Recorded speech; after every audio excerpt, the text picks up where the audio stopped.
Hey everyone, want to know who unfollowed you on TikTok? Here's a quick way to check. First, open your TikTok app on your phone, then here tap your profile icon at the bottom right. Then here, tap a followers list to see the people currently following you. To know if someone unfollowed you, search for their name in your followers list. If their name doesn't appear, they've unfollowed you.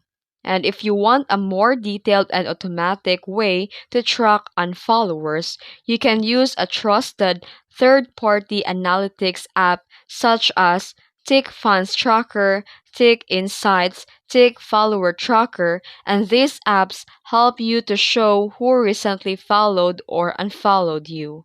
And that's it.